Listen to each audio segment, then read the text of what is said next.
let me tell you about my best and my worst date, and it's a doozy, so buckle up, babies.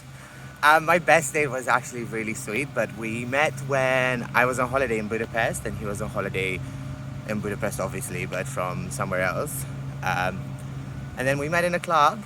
He asked for my number, and the next day he asked me if he could take me on a date.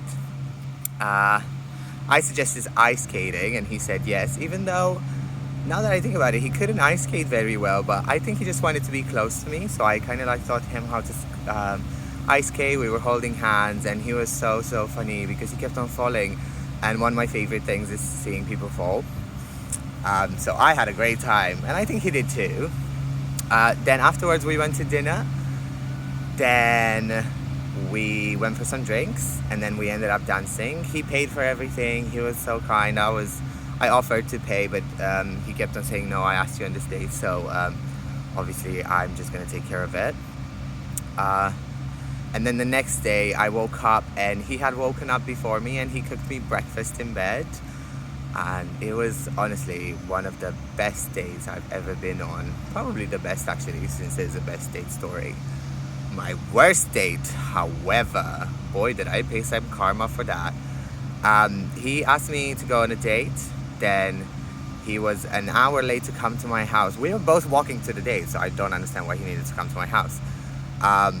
And we started walking, and he took me to McDonald's. Of all places, he thought McDonald's would be romantic. So we each paid for our meal. We sat in silence and ate our meal. And then he was like, shall we go somewhere else? And I was like, oh, finally, we're gonna go to a bar. And no, he wanted to go to a shop, get a bottle of alcohol, and go back to his place. So we went to the shop, where he realized he doesn't have his card or any means of payment, so I had to buy the bottle. I was like, it's fine, whatever, I'll do it. We went back to his place, and my man put on his headphones, and started playing video games, and paid me no attention other than, can I have another drink, please? So after a few drinks, I was like, this is not how my night is gonna go. I'm really sorry. So I just kind of stood up, put my shoes on, put my jacket on, and walked out the door. And I'm not entirely sure how long it took this man to realize that I was gone, because I blocked his number as soon as I left. But it must have been when his third drink ran out, probably. So yeah, that's my worst date, and I will never ever do that again.